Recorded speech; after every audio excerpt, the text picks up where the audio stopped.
Hunt,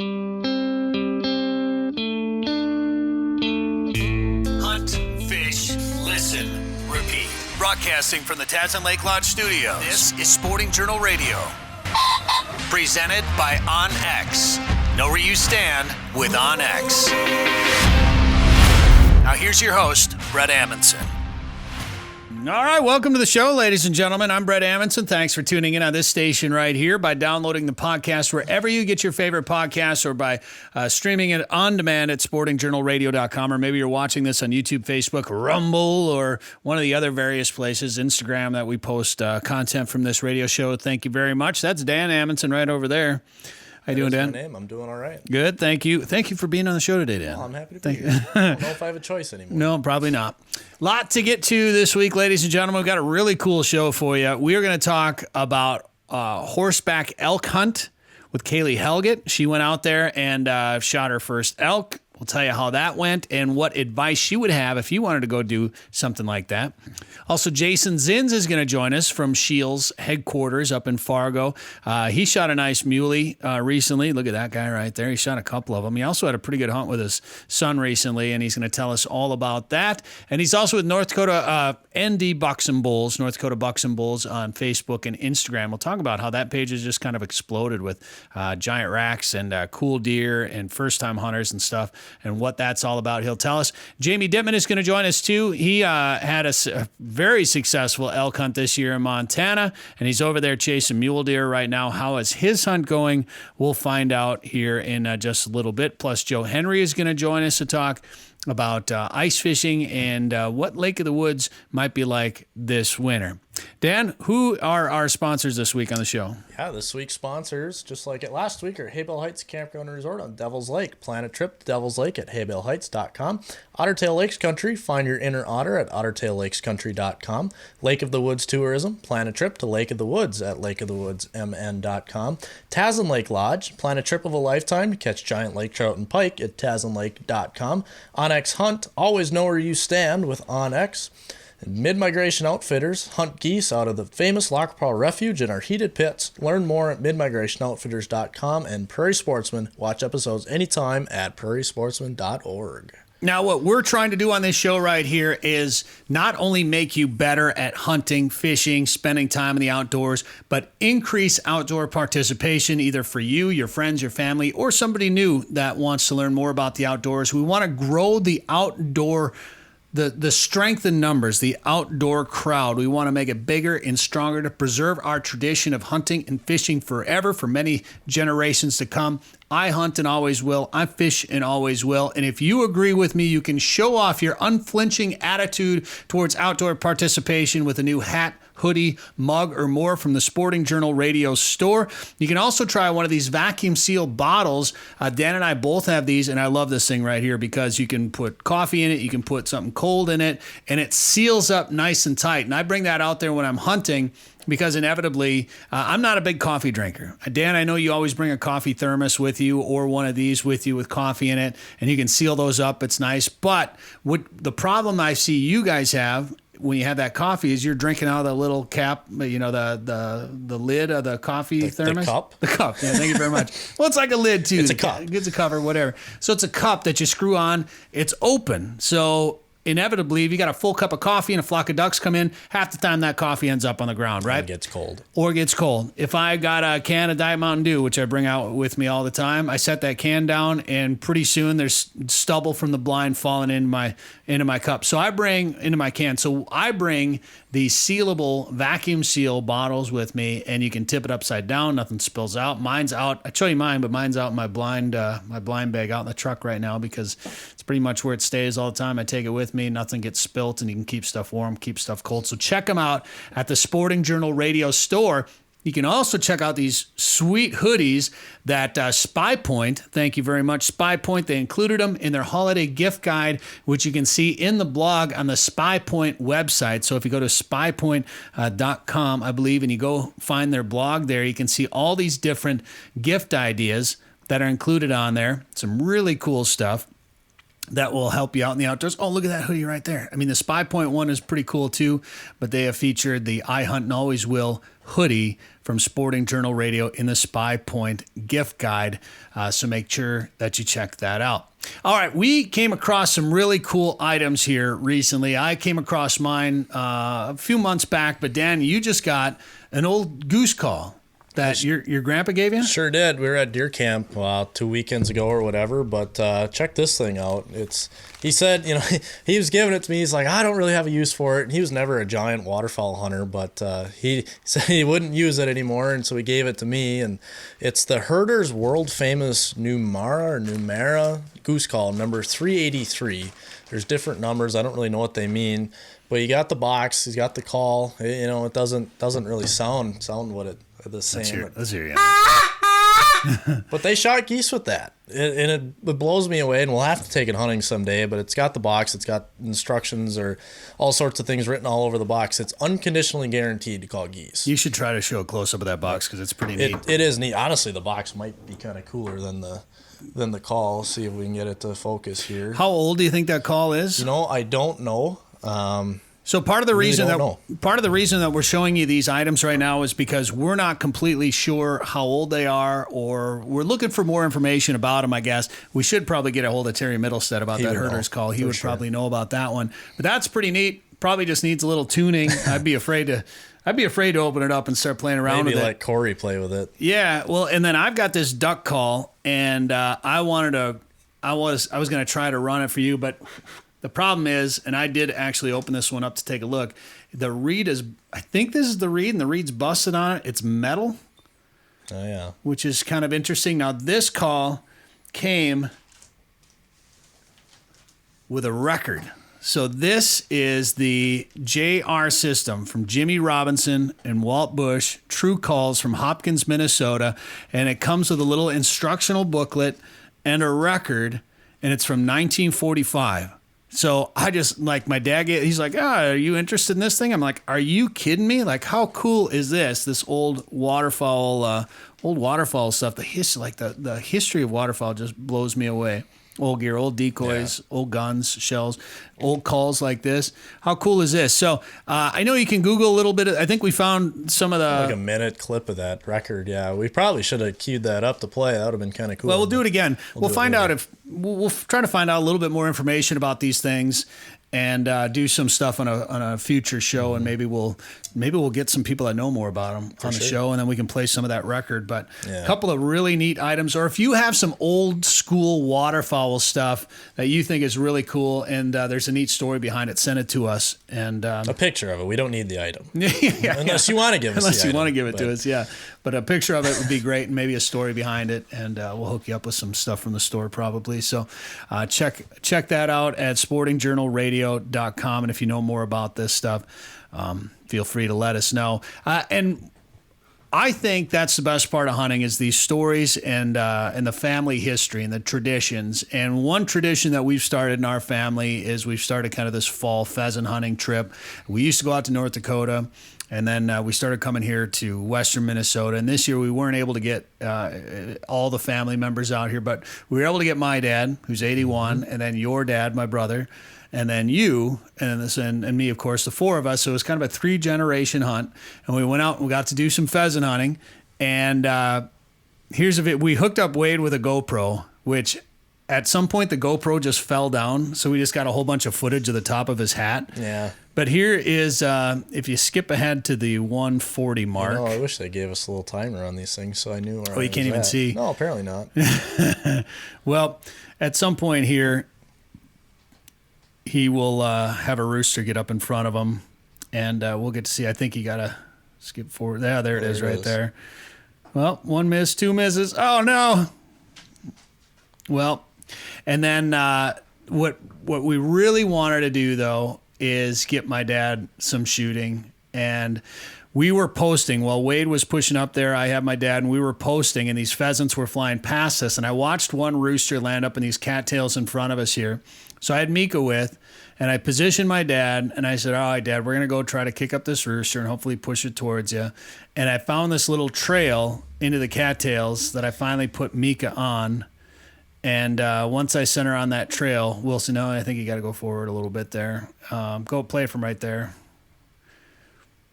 This is me directing Meek on the trail, and as soon as she gets into those cattails, you'll see what happens. There's the rooster. Pan over to my dad, 2 shots. And I'll be honest, like, he talks about not being able to get that gun up. He's like, gosh, it was slow motion. I couldn't get the gun up fast enough. But play that again, Dan. Watch how fast this 81-year-old guy gets this shotgun up. Because I'll tell you what, he had to react quick. There it is, 1/1000. Boom. He's shooting within a second and a half. So while that may seem like it took him a long time to get a shot off at that bird, he got that gun up real quick. And I'm sure he just shot behind him. And then that second shot, those willows got in the way. The bird kind of got behind those willows, and he had to shoot through the willows a little bit. So shooting the old Model 12. Say, speaking of old equipment and old gear, there, 100-plus-year-old, or the Model 12, just a famous shotgun. So cool. He was frustrated. I know Wade was frustrated that one, but we ended up with some birds at the end. Do we have a picture? Yeah, we do. We did end up with some birds at the end of the day. So it was a fun hunt. And that picture right there is all that's what it comes down to. Yeah. Who cares if it's only 3 pheasants, but the 4 of us, that's what it's all about. Well, we definitely had our chances at some more birds. But there it is. Had a great time with those guys right there. And I want to show one more video because this was something that was really cool that happened this summer. So I posted something on social media the other day about being up at a place in northern Saskatchewan called Camp Grayling. It's near Stony Rapids. It's about as far north in Saskatchewan as you can go. And there is one road that goes all the way up there. It's a long, bumpy road, but you can fly up there. There is an airport, or you can drive up there. And we went to Rio Lake, where we have an outpost. You can fly into Rio Lake, or you can take about a 2-hour side-by-side trip, which, it's 2 hours by side-by-side, but it's a wicked trip. Through the Saskatchewan, the wilds of northern Saskatchewan. There was caribou, there was moose, there were black bear, and then there were red fox, and there were fox there was rabbits everywhere. And we came across a fox that had just caught a rabbit, and he had a raven circling around above him. There were other predators in the area, and then we pulled up, and you could tell he's like, "Hey man, nobody's getting my rabbit." What you got, bud? He didn't know what to think right there. He's like, I'm just going to sit here and hopefully they just keep going. And he finally for a little bit, and then he ran up ahead of us. So we kind of pulled up next to him just to take a quick peek. And there's that raven kind of spinning around above him. And he's looking at us. He's looking up at them. He's like, man, I just want to eat my rabbit. Or hare. It might be a hare, actually, up there. But it was a pretty cool experience. And then we finally let him be.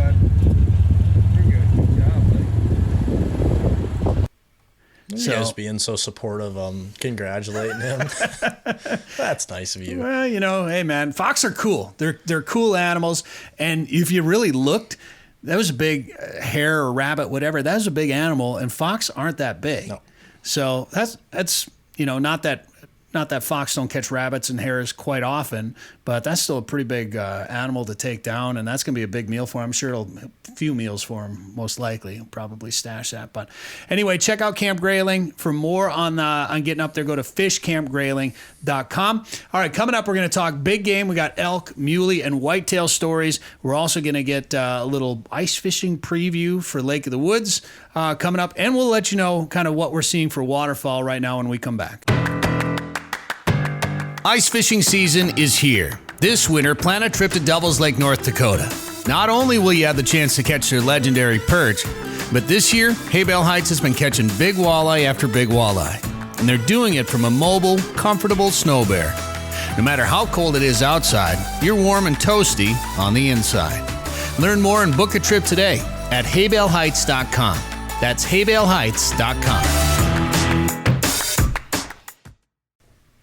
Welcome back. I'm Bret Amundson. Thanks for tuning in on this station right here, downloading the podcast or watching this show wherever you're watching it. Thank you very much. If you like what you're seeing / hearing, share this with your friends. Hit the like button, smash the follow, rumble, whatever the case may be. And comment below too. Tell us what you want, what you like, what you don't like, what you want to hear more of. Or if you've got a cool story to share with us that you think we should have on the show, let us know. You can put it in the comments below or get a hold of us at sportingjournalradio.com. It's brought to you by OnX, of course, and OnX just debuted a brand new feature in the new OnX Hunt app. It's the new tree layers. So not only can you scout from your phone or your computer and see what type of grain fields there are out there, but now you can also see what kind of trees there are. So if you're looking for a certain kind of tree, maybe you're looking for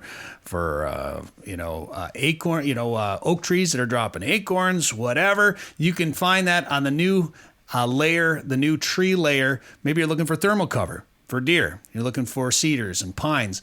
You can looking for places to shoot grouse. You can look for a young aspen forest right there. You can find that now in the new tree layer setting in the OnX Hunt app. Get it in your app store. Go to onxmaps.com and you can learn more about that new tree layer in the OnX Hunt app. Killer for turkeys. For turkeys, you can. The app is amazing. Roost trees, yeah.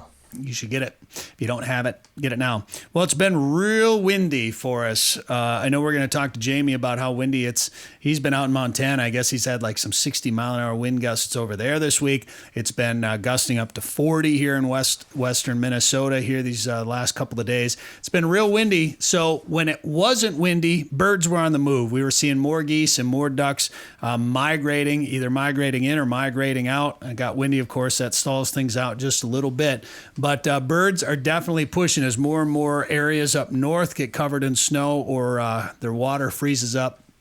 More and more birds are starting to push, which is good because our duck season's almost over here in the central zone and the southern zone. If you're up in northern Minnesota, of course, your duck season is going to close on November 23rd. So that's Tuesday the 23rd. For the rest of the state, the central and southern zone, it's Sunday, November 28th, which I'm not happy about because I would like to go down to southern Minnesota and continue our duck season, but that's not the case this year when they changed that 3 zones and made it essentially 2 zones, in all intents and purposes. So our duck season is going to close. I feel like it's just starting to get good. It's been tough with the drought here where we're at. We haven't had a lot of water. So I've shot a handful of ducks this year. It's been a terrible duck season for me, and the mallards are just starting to show up. So I'm always a proponent for lengthening the duck season. You'll hear me say that a lot here on this show. All right. Also up north, the rifle deer season, the rifle zone, the deer season up north in Minnesota is going to close this weekend. Wisconsin, things are just going to get started. I know, Dan, you're heading over to Wisconsin for the gun season. The 9-day gun season around Thanksgiving begins this weekend. How do you think it's going to go over there, Dan? Well, it's been tough the last few years, I'll be honest with you, at least where we're at. Plenty of big deer, though. We talked to Sam's Holt a couple weeks ago about southwest Wisconsin yeah. About the big deer there. I know along the whole St. Croix River, too, when you get further north, there's big deer there. And we're not too far from there. There's always the potential. But we'll see. I have optimism. That optimism might be gone by Saturday or Sunday, but we'll see. It's going to be a fun time to hang out with family regardless, and I'm sure I'll get sent a lot of pictures of big deer from various people who know we hunt over there. More CWD in South Dakota? Yeah, they found it in Stanley County, so it adds to the list of counties in western and central South Dakota that has CWD. So they'll have fun managing that even more, and I think that's just going to become more and more common the more years we go across the region.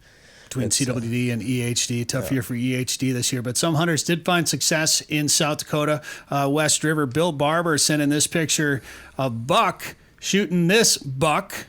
It's a heck of a deer from western South Dakota. Congratulations, Buck. Bill, for sending that in, we're going to hook you up with a gift certificate to the Sporting Journal Radio store. You can check it out at sportingjournalradio.com. Click on store. All right, let's head up to Lake of the Woods.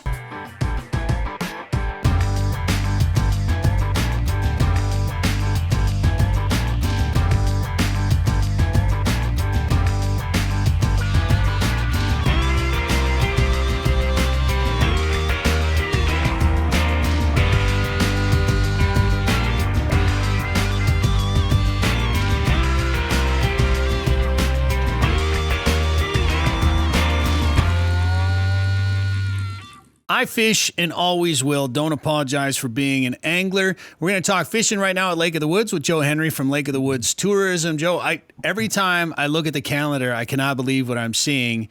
Like it's just boggling my brain that we're starting to talk about Thanksgiving and pretty soon it's going to be Christmas. I know a lot of people are itching to go ice fishing. In fact, you shared a post from one of the resorts up there about some ice building around Boston Creek, I think. And then I shared it on the Sporting Journal Radio Facebook page, and someone's like, stop. I'm already itching enough to go ice fishing. Quit teasing me with these posts. But, man, it's going to be here before we know it. Well, I'll tell you what, first things, no apologies on my end for being an angler. I'm proud of it. I think it's an incredible activity for families and couples and whomever else. And it's wonderful to get outdoors that way. And, it's tradition in the Midwest, right? Getting out on that ice and doing some fishing. So that was Ken Marquis Resort that shared that post. Fun is, I was a little nervous about sharing a post like that because, you're showing that back bay ice and you don't want people to get there's always a few aggressive people out there that think they can walk on water, and you don't want people to get out there when it's too thin of ice and take a chance. So, always, always, always err on safety. Wait till the resorts are letting you go out on trails. I should always say, Bret, follow the resort trails too. They're marking those trails because that's where the best ice is, and they've been grooming that ice. A lot of cases, there might be springs outside those trails or cracks, or maybe they've been plowing that trail so the ice is building faster than where the snow is. I mean, there's a lot of things they're doing that nobody even realizes. So just stay on the trails. You're going to catch fish. You're going to do fine, but just wait it out until it's time. That back bay ice is kind of interesting because normally, people are going to get out a little bit earlier and do some spearing, some pike spearing at those back bays. And like a Zipple Bay or a Bostic Bay, some people do it on some of the back bays of the Rainy River, although that wouldn't be the resorts as much as it would be, privates. But, getting back on that back ice is just incredible. And then, and there are some spearing, pike spearing opportunities with some of our resorts, up there as well. And then, what's going to happen is, give or take based on Mother Nature, around December 10th is normally when resorts will start getting their day houses out, which are the houses you just fish at during the day. You don't sleep overnight in them. And they're a little bit lighter than the sleeper houses. They'll start getting those out right at the very beginning of December. And the resorts will normally shuttle people out at that point for safety, unless you have an ATV or something or a snowmobile. But they normally shuttle you out to the fish houses, and that early ice bite can be extremely, extremely good. As far as fish movements go on Lake of the Woods, right now, Bret, we have a lot of fish that are in the Rainy River. And of course, you wouldn't want to go out on Rainy River ice early because it's too much current. However, those fish are set up in the Rainy River. So what happens is, we have a whole bunch of fish set up all along that south shore of Big Traverse Bay. What happens to some of those walleyes in the Rainy River is, as the ice season progresses, many of those walleyes will filter into the lake, and they'll come from the river, go into the lake, and almost feed those ice anglers that are out on that south shore. It's kind of a cool pattern. And eventually those walleyes on the south shore will, and sometimes it's based on bait, sometimes it's based on traffic, all the commotion on the ice, but some of those fish will start gravitating deeper and deeper as the season goes on. And of course, our resorts do a really, really good job of keeping on those fish and following them based on what their patterns are. Eventually, those fish on the south end of the lake will get out far enough, and then you start hearing, you're out in 31, 32 feet of water, and then you start hearing, hey, Jimmy's got a real good bite going up in 24. So some of those walleyes double back, and then it's just a matter of, all right, do we go 24? Do we go in 28? Do we go in 32? Do we do the morning evening bite? Now that's kind of a fun bite that people don't really understand all this. Every morning and every evening on Lake of the Woods, a percentage of walleyes will come into that whole south shore and feed in that 15 to 18 feet of water. And it's hit or miss. If you hit it, you could just pound the walleyes and just have an incredible bite for, say a half hour, an hour. If you miss it, you might not catch a thing, but it's really fun setting up for it and giving that a shot. And then finally, of course, I don't want to miss out on the northwest angle. The northwest angle is the same kind of thing. Early ice, those fish are going to be adjacent to shoreline structure, just like they are right now in the late fall. And those resorts up there will track those fish. And then eventually those fish up there, some will stay in deeper structure, and then others will normally gravitate out to some of the deeper mud flats from the structure. And then you're fishing kind of no man's land with picking away at those fish all day long. Well, I'm excited to get up there and do some ice fishing again. Right now, we're currently trying to keep our ponds ice free so we can still shoot some ducks here before the season closes. In fact, I think Tony brought the ice heater out here earlier this week. But winter fishing in Minnesota, you got to think Lake of the Woods, of course. It doesn't get much better than that. So I'm excited to get up there. And Joe, right now I'm actually editing 2 of the summer segments. We went up there this summer. We shot a couple segments for Prairie Sportsman, and I'm currently editing those. So it's been all Lake of the Woods for me the last couple of days, and I'm missing those big walleyes that we were catching up there. So might have to come up there and chase them this winter. It's interesting, well, and I don't blame you for kind of excited because they're there because you caught them. And a lot of those fish you caught were released because they were in the protected slot, 19 and a half to 28 inches, you must release them. And, Bret, we know we have a large population of big fish in the lake, and we have a large population of smaller fish, and we have a large population of saugers. The fish that might be just a little bit light right now would be your fish that are the actual 17, 18, 19-inch walleyes. No, we can see that a little bit of a dip coming through just from spawning, but we have everything else all around it. So action in the fish house should be good. And don't forget that you're also going to be catching eel pout, jumbo perch. You'll get an occasional pike. You might whack a good sturgeon once in a while. You never know what you're going to catch when you set that hook on Lake of the Woods. You truly don't. So here's a question for you, Joe.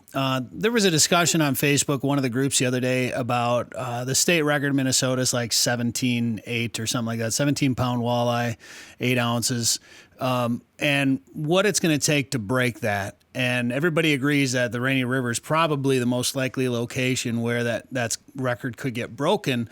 But based on the way our regulations are now with the amount of fish and the habitat and the lakes that we have in Minnesota, is that record ever going to get broken with the way regulations are these days, in your opinion? I'll say this. The one thing that gives it a really good shot up at Lake of the Woods is the fact that fish 19 and a half to 28 inches have to be released. Yeah, that gives them a really, really good chance to reach that 28-inch mark. And then from there, they're going to have to be a freak of a fish anyway to grow to be that big. I can tell you stories of some of the fish I've heard caught in past years in the fall on the Rainy River. Certainly in the spring, because those fish are full of spawn. I've also heard of, minnow trappers and different folks catching 35-inch walleyes, getting them in their nets and releasing them. They got in their nets accidentally. And, I'll tell you what, a 35-inch walleye with a big girth, that'd give it a run. Absolutely. So and I'll say this, man, the gene pool's there. It's, the gene pool we know is there. Joe, I won't make you answer this question, but Dan, I'm ready to say, and maybe it's just because I'm not big on mounting fish.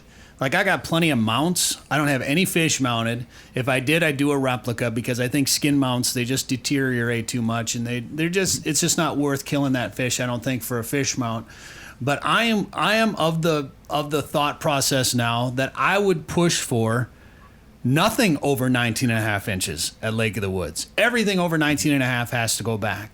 Or for the state, for that matter. Anywhere. Like 20 or at least 32 inches. Make it like with muskies. What's it for muskies? Like 50, I don't remember. Whatever it is. It's almost Canada does that though. So big that at that point it's not going to get much bigger anyway. So I would just take the top end of that walleye limit, that slot, and just go 19 and a half and above needs to go back. Needs to go back. Can't keep it.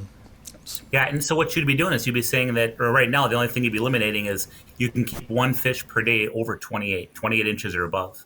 And you know what? It's an interesting perspective. And, the fish you see behind me, let me see if I go this way, I guess. That fish right there, that fish is a 31 and a half inch fish. And I caught that fish, ice fish, on Lake of the Woods.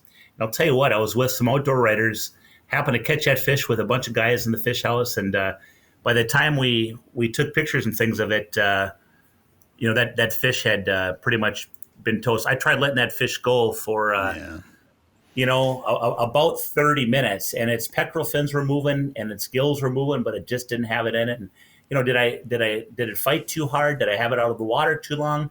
Maybe a combination of both. But that is a the first walleye that I've ever mounted, and it's because the fish was going to die, and I'd rather mount it than eat it. Yeah. I think those graphite mounts, Brett, to your point, they can make them so realistic. They last longer. If I was able to release this fish, and if I truly wanted to mount it, I would have had no problem with the graphite. The fish was kind of a matter of circumstance. So I agree with you. And, as far as that limit you talk about, or making that so you couldn't keep anything over 19 and a half, very interesting. Now, that would give you a better chance for a record fish, because there are some fish that are kept over that 28-inch mark for the wall. All the time. There are, absolutely. And I'd be curious, to see how big are those fish actually going to grow to? Because the DNR tells me that when you get a fish that grows to 33 or 34 inches, it's kind of a freak fish. It's kind of like I won't say something's wrong with it, but it's very unique. Normally that won't happen, even if a fish grows to full maturity. Yeah. I think that's about the only way nowadays. I think that's the one thing I would say about Minnesota fishing, and as great as we have it here, and thankfully we've got bodies of water like Lake of the Woods that are so big and have so many walleyes in them, that the amount of pressure, obviously we're seeing more and more pressure, particularly in the winter, and that's definitely going to have an effect on that lake. But I think at some point we're going to have to see either that state limit drop down to 4, or we're going to have to see the top end of a slot either just eliminated, or whatever the case may be. If they truly want to break that state record, it's going to be real tough with the way things are here in Minnesota. And you look at lakes in Canada, and why do those lakes always produce bigger fish or more limits or things like that? And the number one reason, obviously, you got to have fish, you got to have habitat, but it's the fishing pressure. And it's that fishing pressure and it's catch and release that allows you to grow those big fish. So anyway, that's my perspective, is we need to release every fish over 19 and a half for walleyes here in Minnesota, Joe. All right. If people want to plan a trip to Lake of the Woods this winter, try to get one of those big ones that they can measure and take a picture of for the wall, what should they do, Joe? You know what? Check out our website. And our website is lakeofthewoodsmn.com. 852 million acres of public land, 147 million private properties, all in the palm of your hand. The #1 hunting GPS app just got better. With hundreds of custom map layers, 3D and topographic maps, you can easily scout on the road or at home before you go. And now you can get important weather details, CWD detection, and even know what crops have been planted where. Get the most trusted hunting GPS app ever made. OnX. Know where you stand with OnX. Looking for winter adventure? Might as well pick a place with over 1,000 lakes. Otter Tail County, Minnesota is in the middle of everywhere, offers a simpler pace, and has something for everyone.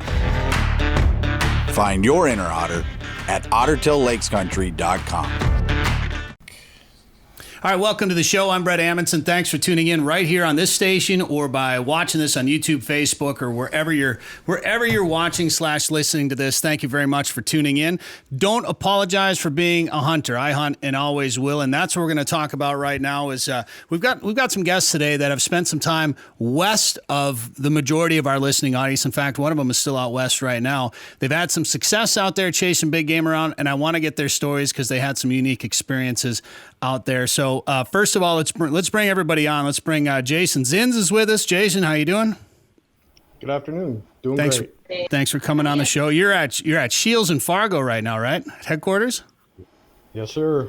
You need more mounts in that office. I moved in here Monday, so it's coming.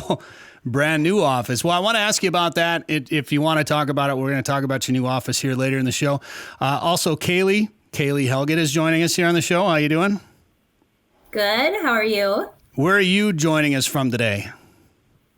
The North Metro, in my office, which is actually in my basement. So happy to be here. I love home offices.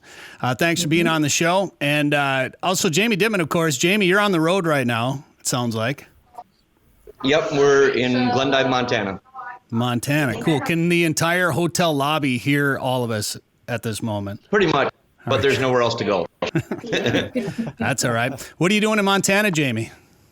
We're chasing mule deer this week.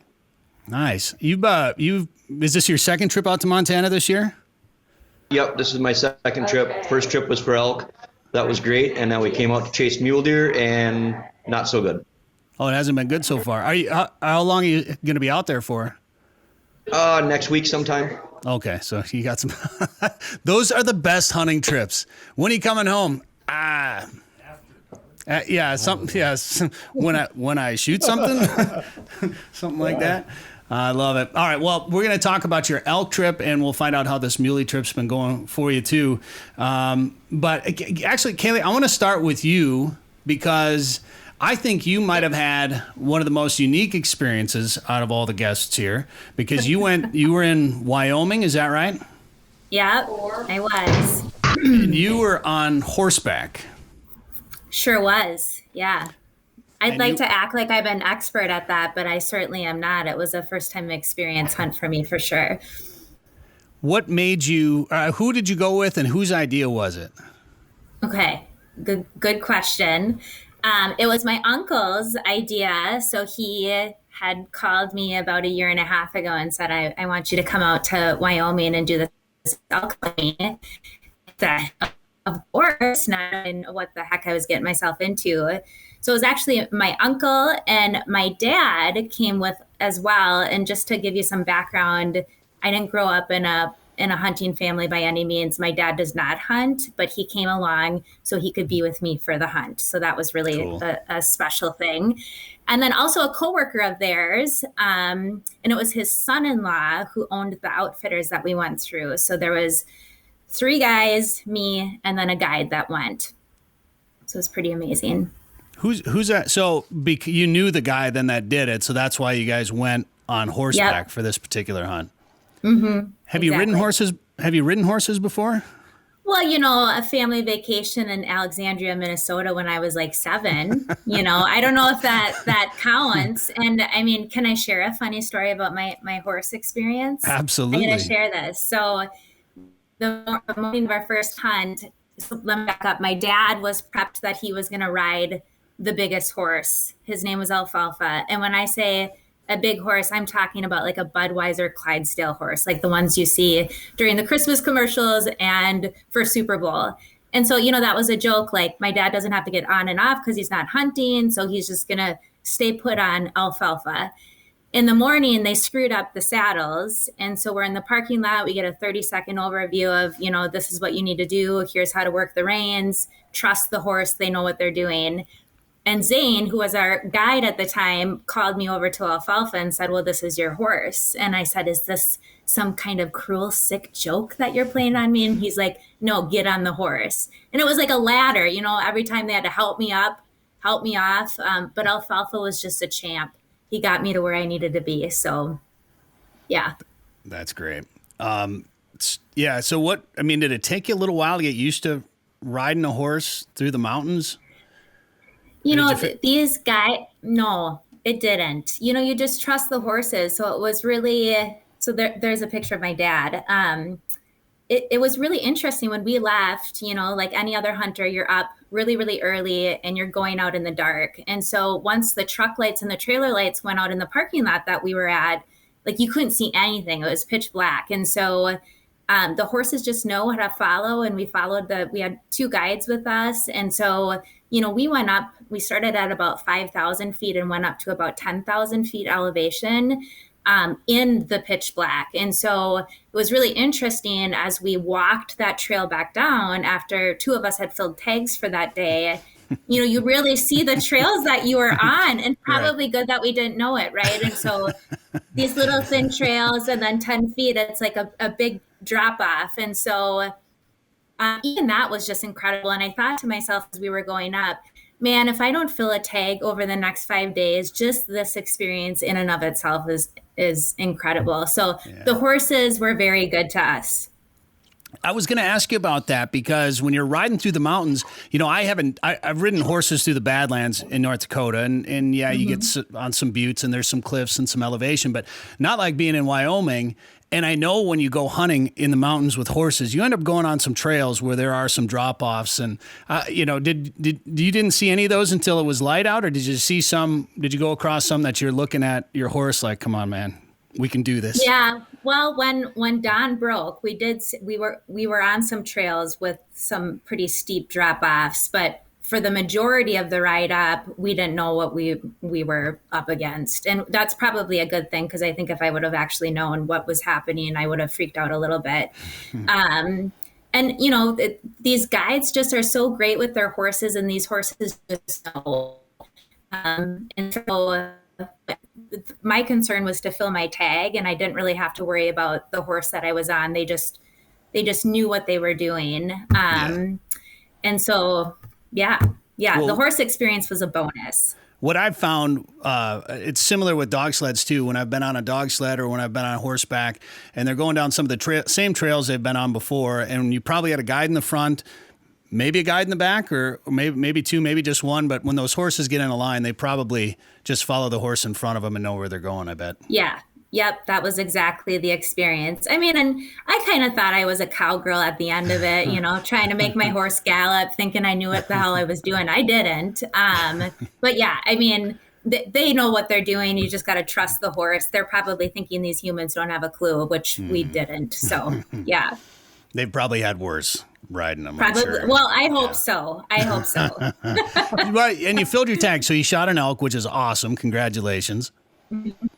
Tell me about the hunt. Like, how many days was it? Did you see a lot of elk? And then talk about shooting this one right here. Yeah, so this is, as you're probably noticing, a calf elk. And so we had 3 tags.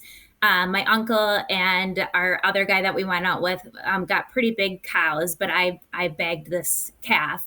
And of course, they all want the meat, because calf elk meat it's super tender and really good. So they were jealous. Mm-hmm. So yeah, we weren't chasing big horns. We had cow tags. So actually, this is my first big game hunt. So I really went in with no expectations. I would say that I was pretty anxious, just because I didn't know what to expect. Also anxious, I'm an upland bird hunter through and through. And so I'm used to being in the prairie chasing pheasants or in the grouse woods. And so I don't shoot a rifle. And so I had to get acclimated and comfortable with that. We had a little gun mix up. The gun that I brought out couldn't be used. And so I had to acclimate to a new gun the day before. So, all those things just led to a night of no sleep. And so the first morning that we went up is actually when I filled my tag. And so, how lucky am I? So if I were to change anything, my gosh, I don't know if I would, because I was spoiled and filled my tag by 8:30 that morning. And so in Wyoming, they had some snow 3 weeks prior. And so the elk had moved down. The snow melted, and then the elk had moved back up, and that's why we were at the 10,000 feet elevation range. And they had been glassing some elk the night before. We were following tracks, but it didn't take long for us to, we split. And so my dad and I went with one of the guides. It didn't take long for us to spot this calf and a cow.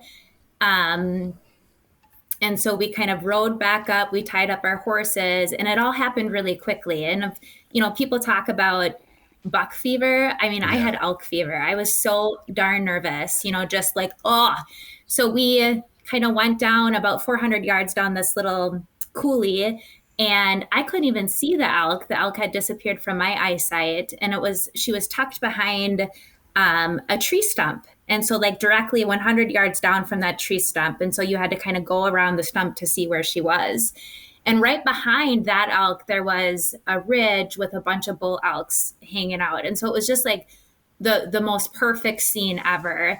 And so my dad kind of tucked in the back. So did the guide. I walked up to the stump. I glassed her. I got down on one knee.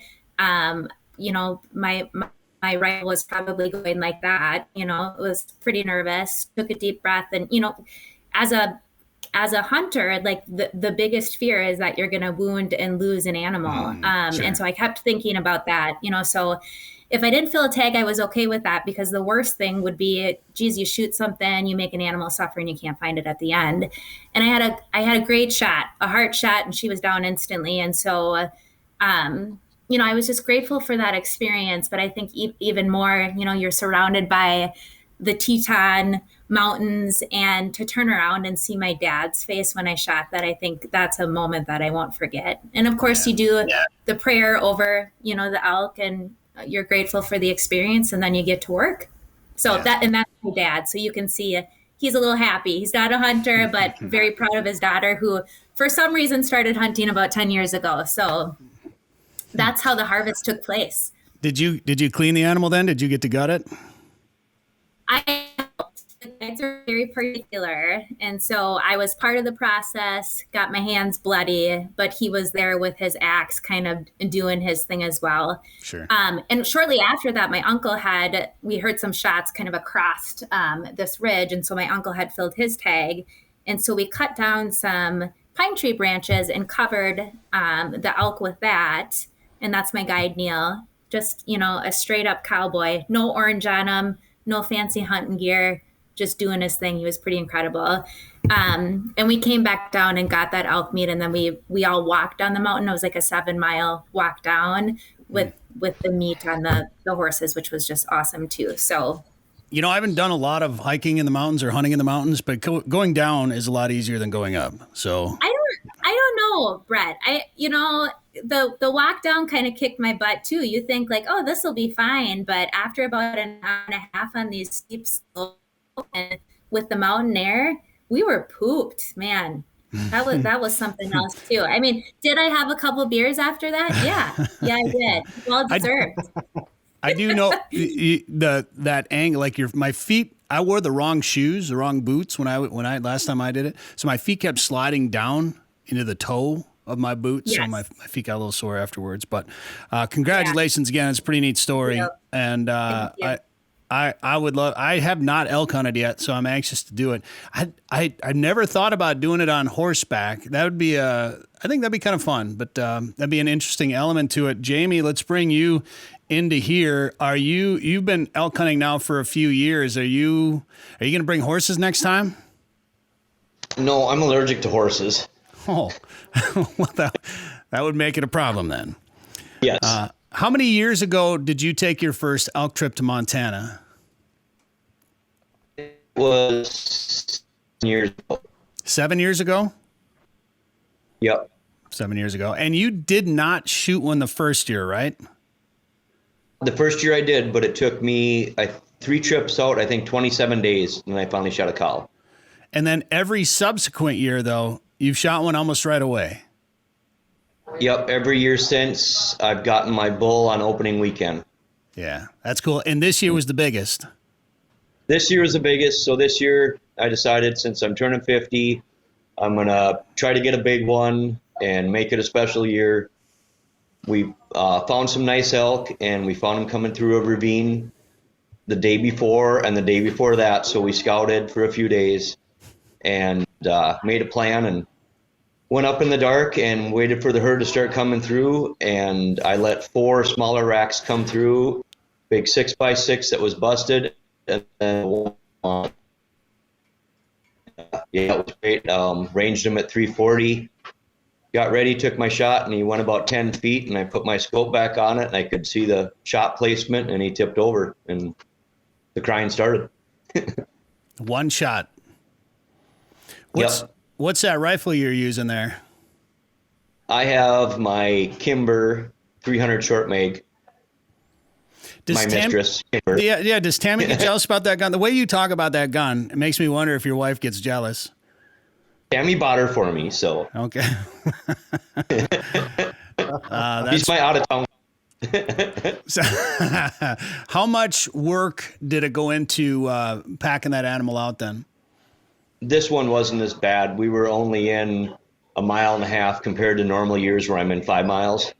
So it wasn't that bad at all. And I got a buddy out there now to help me, so. Okay. Did you have your what did we call that thing? The one wheel wonder or whatever? Did you your pack out vehicle? Did Yep, you have I had that with. Yep. We should try to put a picture of that thing in there. Tell everybody what you built, what that thing is. So it's basically a one-wheel cart, kind of like a wheelbarrow with a fat tire on it, and it's with saddlebags, like horse saddlebags, and it's very easy to help pack out with that. Because you built that yourself, right? Yep, I built that, and we've used it, and I've had a ton of people borrow it, and everybody loves it. So I'm going to try to find a picture of it while you're talking about it. How much, shooting an elk every year, you've had plenty of elk meat to eat then. How much meat you think you got off this animal? this one, I was surprised how much bigger a full-grown adult elk is. It was probably 200 pounds bigger. So we averaged, I think, 220 pounds of meat off this one. Jeez. And you're processing that all yourself? Yep. I mean, we normally have 70 pounds of burger. This one had 120 pounds. So it was a lot difference between a 3-year-old animal and a 6-year-old animal. You found it? Okay, there's the picture. There it is right there. Now so you actually ordered a fat tire wheel and then built the frame? And built everything else around it and put on horse panniers and... That's genius. That's very cool. So now you're back out in Montana. Did you get one of those? You can get a tag where you get an elk tag and a muley tag, right? Yep, you get a combo tag for a mule deer or whitetail buck or a bull elk. Okay. What's that run for non-resident? About 1,200. 1,200? Okay. Was it harder to get this year? Didn't they scale back on some non-resident tags? It is harder. Next year, they're going to scale back 30% of non-resident tags go to outfitters. Okay. So that every. All right. So and this mule deer hunt hasn't been going very well for you? The mule deer stuff, everybody I've talked to, it's probably the worst they've seen in 10 years. Oh, really? What? A lot of disease this fall, blue tongue, and with the drought, the animals that didn't leave the area died. So there's very slim. Dang. We put on over 100 miles this morning and seen 2 does. Jeez. We did see a smaller buck yesterday we passed on. But this trip, I am traveling all through Montana every 2 days. We go about 100 miles. So we're going to try some new areas. I'm going to end up by the Missouri Breaks. So awesome. We're staying right on Fort Peck for the last part of the trip. Oh, are you going to go chase some lake trout while you're up there, I hope? No, better not. But it's a scouting trip this winter. I mean, how often do you get to Fort Peck, though? Come on. Well, we're going winter, so this is a scouting trip. All right. Well, I'm jealous. How cool is that, just to be able to take a couple of weeks to go to Montana and, we'll go here. We'll go here for a couple of days. When are you coming home? I did go whitetail. We did do whitetail in Minnesota, but I don't want to talk about that. No, now you got to tell me about it. It didn't go well because I didn't see any pictures. I saw Tammy post something about, she didn't even see any birds this year? No, and, every year it's gotten a little worse. Last year was horrible, but this year I saw doe and a fawn through the whole season, so that's not good. Well, where I'm at, I think we had maybe four target bucks on trail camera, and I've seen at least 3 of them get shot by the neighbors during the gun season here. So I think I'm going to be target. My standards are starting to get lower. Might be ours dropped today. Might be chasing some does for the freezer now.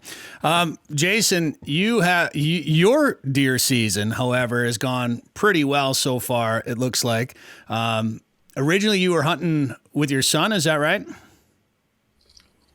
Yeah, my son and I both had tags for our home unit this year. He had a whitetail tag, and I had an any antlered tag. And he shot a nice whitetail. Let's see if we can pull. He that did. picture. He made a great shot, about 200 yards, and the buck tipped over within about 50, and he did great. I mean, the kid, this is his second buck, I think his 4th or 5th deer overall, and he shot a bear earlier in Minnesota this year too, so he's had a great year. And you're hunting in North Dakota for these deer, right? Yeah, we're southwest of Bismarck. Okay. That's good country out there. So he shot a bear this year. Then he shot that whitetail. And then looking at those pictures from that same trip, he shot a turkey too? Yeah, I had shot a coyote earlier that day, and we went over to pick it up, and the turkeys were hanging out right there too. So he shot his turkey right away. We had a great day. I guess. Because you shot a doe too then, right? Yeah, actually, I shot a doe within a half hour of him shooting his buck. That's awesome. That's a good day right there. That's a busy day. I'll tell you what, man. I've had not a day quite like that, but I've had a day where I shot a nice 5x5 whitetail in the morning. I shot my 3 roosters at lunch, and then I shot some ducks in the afternoon. I was also in North Dakota. I think you have to go to North Dakota for those days like that. I'm beginning to think. That's a good day. Yeah, it's a great day. And the biggest thing is he's allergic to deer dander. So once his deer's on the ground, Dad gets put to work. Of course, he's alert. Dad, I'm allergic. You're gonna have to work on my deer for me. Ah, that's awesome. No, I was privy to the breakout when we found out he was allergic. So I would not want to go through that again. So I've heard about that from some. That's actually pretty common that people are allergic to deer like that. What happened to him?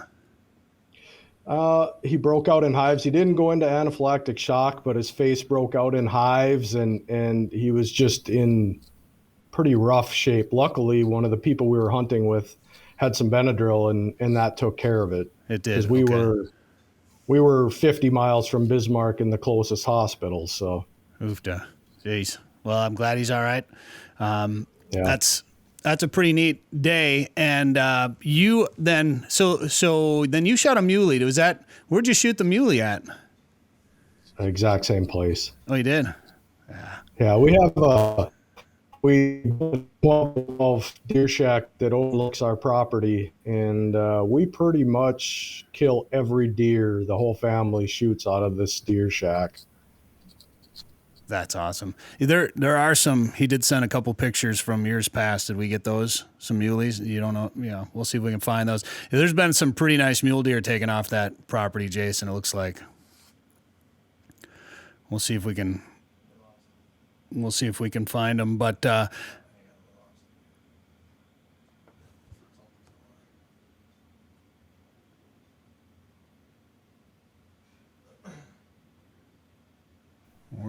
did we lose you, Jason? There we go. Now you're back. All right. You shot some pretty nice deer off that property. Yeah, I'm extremely fortunate to have grown up here, and we have normally it's about 60% whitetails, 30% mule deer, but the whitetails took a pretty big hit because of the EHD breakout, but the muleys didn't seem to get affected on our land anyway. Okay. Are they as susceptible as whitetails are to EHD?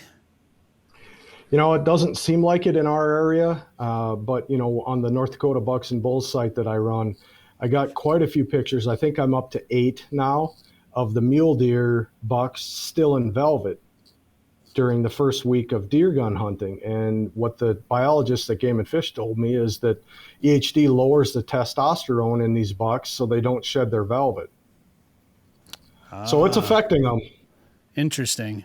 Because there's a story about a lot of guys were shooting bucks this year later with velvet on, and they were attributing that to EHD in the drought. Did I read that on was I reading that on your side, or where did I don't remember where I read that, I guess, but. Yeah, there was an article in the Billings Gazette actually last year that the biologist sent me, and I shared it. You did? Okay, so that's where I read it then. Tell us about Indie Bucks and Bulls, by the way, because that thing, I remember when you started that it's a Facebook page. Facebook and Instagram, correct. And Instagram, of course. And it's kind of exploded. Yeah, we're just under 64,000 followers on Facebook and under 12,000 on Instagram. That's crazy. All right, I'm just putting that picture on one of the photos on there. I just airdropped it there, Dan. And there's one more that I'll do too. And so what made you decide to start that page, Jason? As a Boone and Crockett and Pope and Young scorer, I get to see a lot of bigger trophies and a lot of the stuff taken on the world, around but I wanted to share what North Dakota really does have to offer, and people just absolutely love it. And I don't share just my story. I share the stuff that I and my family do shoot, but I share people's trophies from all over North Dakota. Buck, doe, first buck. It doesn't matter if it's if you're happy and it's legally tagged, it'll get put on the site. Yeah, that's cool. And for you to be able to share some of the racks that you're scoring, what a cool way to do it. And then Dan, there's one. I think is it Annika? Anna? Scroll down a little bit, Dan. Anna, not Anna. Anna. Yeah, look at that deer. What a phenomenal buck. What a great buck. She had it scored by the taxidermist, and it came in just over 204. Jeez. Wow. Yeah. North Dakota, I think when I first moved to North Dakota, I was surprised. After growing up in Minnesota, and I grew up rifle hunting in northern Wisconsin, hardwoods, big woods, chasing swamp bucks. When I moved to North Dakota and started living in the prairie, I was shocked at the size of the whitetails that lived in the prairie, that lived in cattails and shelter belts and, tall grass. It just didn't register with me right away. And then, of course, when I went out west and saw the mule deer out there, I was kind of blown away by what North Dakota has. It's pockets and pockets of habitat.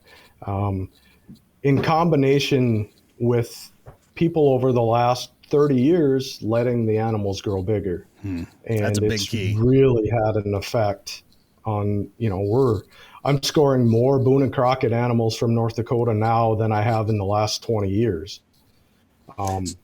It's a great thing. That's a tough thing to deal with. And I'm kind of hunting a new property here now. And I don't really have a problem with my neighbors, but I'm at that point where we've had some pretty nice bucks shot around here. If they were given one more year, they'd be really nice, of course. And you can say that about just about any deer, I guess. But it's hard. Right. These guys have a hard time passing up on some of those deer during the gun season. And I've been strictly bow hunting. So one of the deer in particular, one of the bucks I'd been hunting for a long time, a couple of months, and I would have had a hard time passing them up too. But part of that is because I figured they'd be getting shot by the neighbors during the gun season, and I'm not faulting them for it. But when you talk about your farm, your property, and you've been shooting some really nice deer there, do you have some sort of agreement with the neighbors? Are they like-minded people? Are you spread out enough that it doesn't matter? Or have you actually gone and knocked on doors or nowadays sent text messages or whatever, but talk to them and try to say, hey, let's do some quality deer management around here? We do, actually. The neighbors to the south, he rarely pulls a trigger. In fact, he passed on one that is on my target hit list this year. And the neighbors to the east and the west, kind of the same thing. The only guys that get a pass on shooting younger animals are the first timers and the old timers. So that's such a hard thing too, because everybody, and in Minnesota, I think it's maybe even worse, but everybody has a different opinion. We were breaking this down the other day when we were sitting around after hunting one day, and with Minnesota, I think it was 580,000 licenses sold or something like that in 2020 for deer gun season. So you're talking about 600,000 people, and I'm just going to throw this number, but I'm going to say 3/4 of those probably don't hunt anything else throughout the year. This is the only time they pick up a gun. It's family tradition to go deer hunting during the gun season.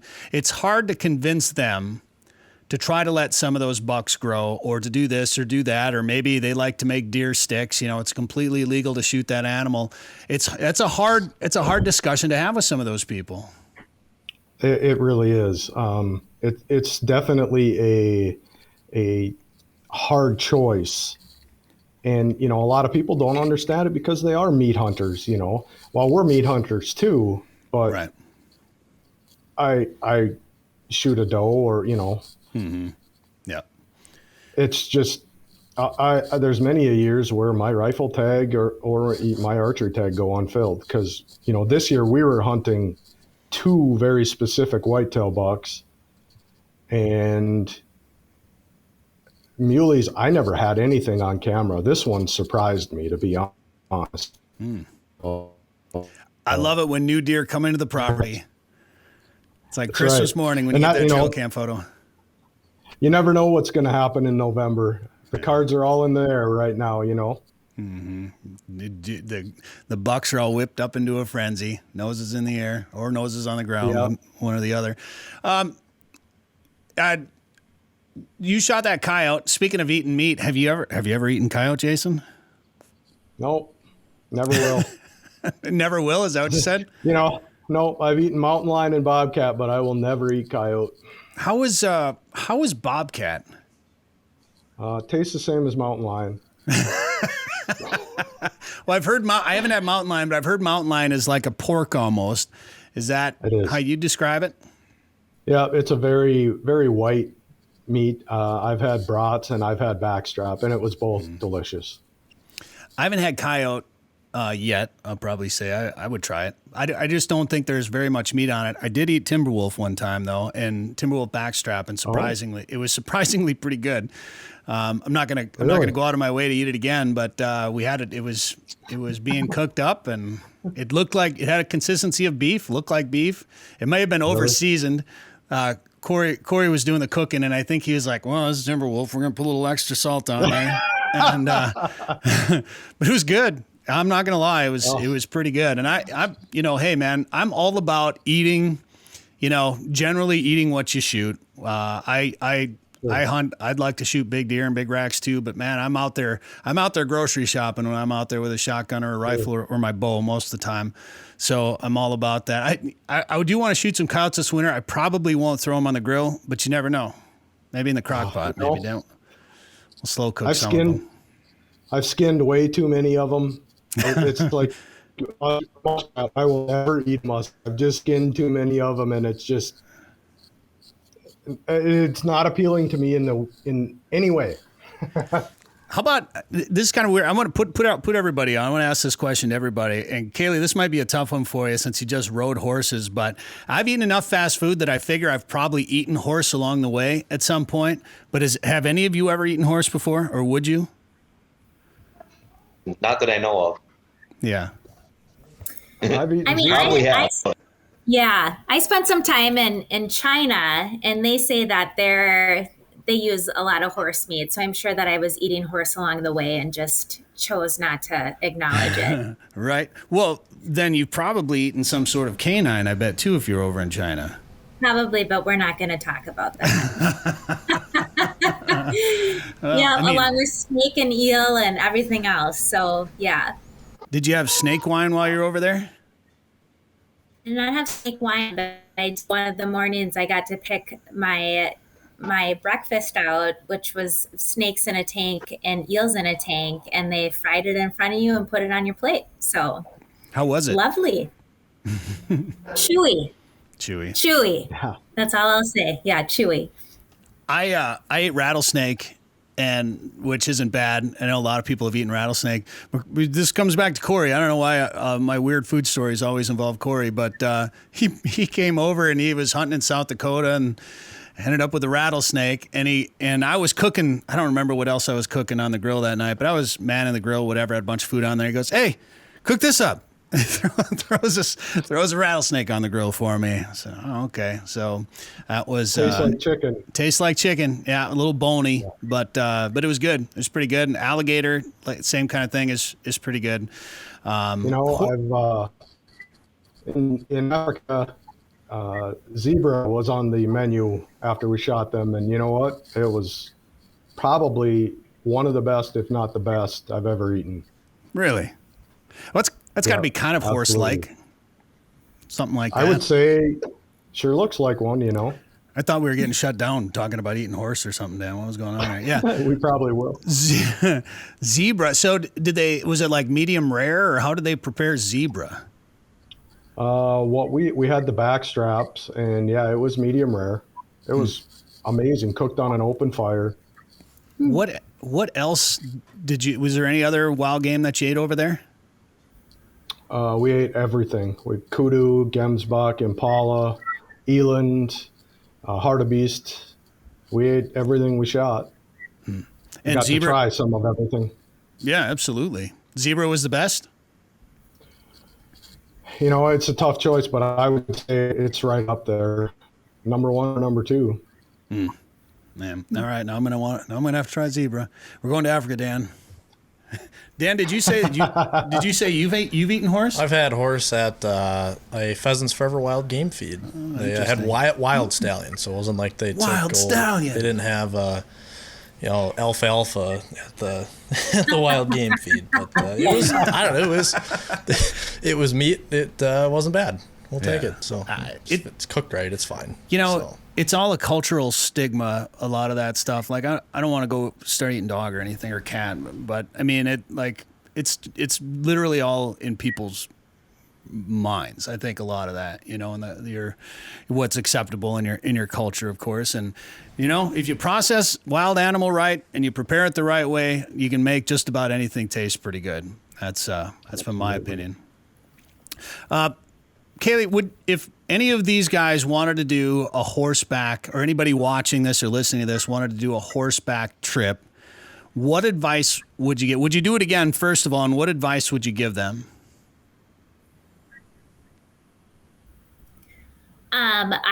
I would do it again for sure. I think if I'm going to do another big game hunt, I'd like to do a DIY one and not use an outfitter or guide.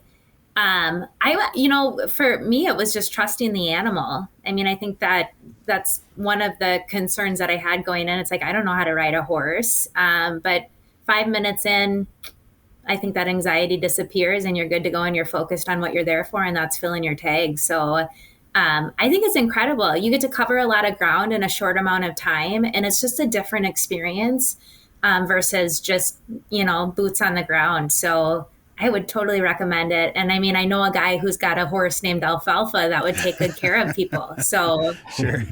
What do you want to give him a plug? What outfitter was that? Yeah, so it was Meeks Outfitters.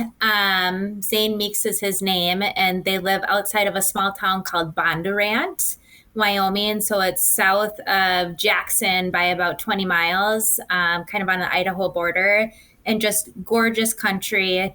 A really awesome family to work with. And so, yeah, I couldn't have asked for a better experience through them. That's not anywhere near the train station, is it? By any chance, is it? For anybody that's watched Yellowstone, you'll get that reference. I love Wyoming, man. I would love to go do a hunting trip there, or Montana for that matter. Jamie, I'm sure you're seeing some beautiful country out there. And I know I've asked you this question on the show before, but a lot of your elk hunting, I mean, you've gone out there with some buddies, and gotten to know some of the locals a little bit, but you started off just kind of going out on your own for those trips, right? Yeah, the first trip I went with some friends, and then after that I kind of met with friends and met some people out there now, so now I have it a little easier, but I did it the hard way for a while. Yeah, I mean, just kind of knowing where the public land is, I suppose, on X or using a map, you probably just looked at it and said, that looks like a good place to find some elk, right? Spend some time behind the windshield driving around. Yeah, a lot of times with maps, a lot of times behind the windshield. And like yesterday I went out and my Onyx wasn't working, so I stopped hunting and had to rebuy it because I forgot to buy it this year. Oh, it was working fine. Let's just be clear. Yeah. So it was operator it was error. Working fine, but I didn't renew it in time. So I had to come to town, renew it, and then I could go back hunting. Go back and go out there. Nice. So that's fine. Well, good luck on your muley excursion for the rest of your time there in Montana. Thanks for being on the show. And Jason, your new office looks pretty good so far. You're at Shields and Fargo, of course, and you guys are the headquarters, the store there is expanding. Well, the headquarters moved. We were attached to the store since that store opened in 2006, but now the headquarters moved to a different office complex further east. So the store is actually knocking the walls out where our offices were and expanding. What are they just adding more inventory? Can you talk about what they're going to put in the newly expanded area? I could if I knew, but I don't really know. All right. When's that expansion slated to be finished? Midsummer next year. Next year. Okay. Cool. Yeah. Well, I miss the Shields and Fargo. It was a cool place over there. And so I hope you enjoy your new office, and good luck the rest of the season. And thanks for being on the show here with us today, of course. And Kaylee, I appreciate you coming on and telling us your story too. Congratulations on the elk. Let me know how the elk steaks taste and the elk. Amazing. amazing already. So yeah, I'll keep rubbing it in, Bret. They taste great. Great. Thank you. What did you do? Steaks? Did you do burger? What did you do with the meat? Well, we brought back almost 400 pounds, and we processed it on our own. My uncle's kind of a fiend when it comes to processing. He loves it. So we did a lot of burger, and then, the steaks, roasts, and then the trimming we took up, and we'll get the deer sticks and the summer sausage and all of that. So yeah, I have to buy another chest freezer because my one is full with birds. And so a new chest freezer for the elk has been purchased. So I would recommend a stand-up. I don't know, maybe you guys. That's what I hear. I don't have a stand-up, so that was definitely. I think. Yeah. Stand-up freezer's I bought the way a to new go. stand-up this summer, and it's the only way to go. Yeah. I'm a fan of it. Yeah, I think Jamie, you turned me on to the stand-up freezers actually. Yep, I got that one after I got mine. Yeah. I saw Jamie's on. Oh my gosh. I don't know how many times I've lost stuff at the bottom of the chest freezer. So I got the stand up. And, let me ask you guys one more question before I let you go here. So I've got a new processing area in my house where I've got stainless sinks and everything, and some tubs and things like that. But what I tend to do then is brine my pheasants or whatever my meat. After I cut something up, I brine it for a little bit in the fridge.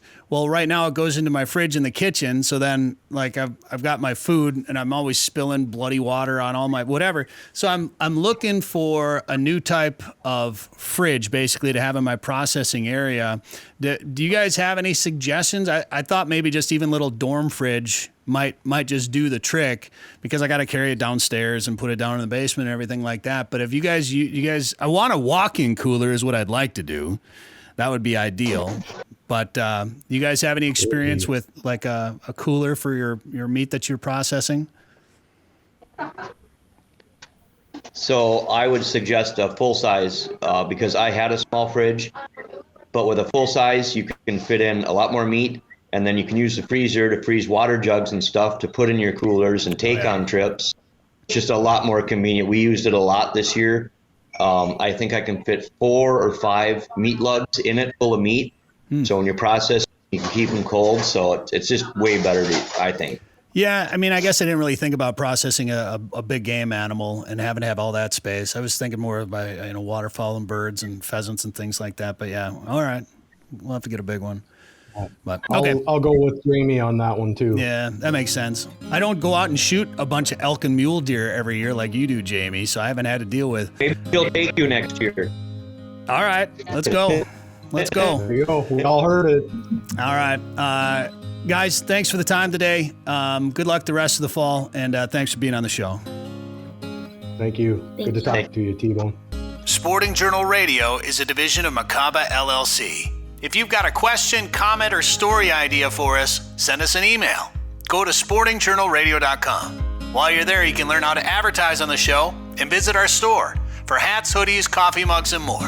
Go to sportingjournalradio.com.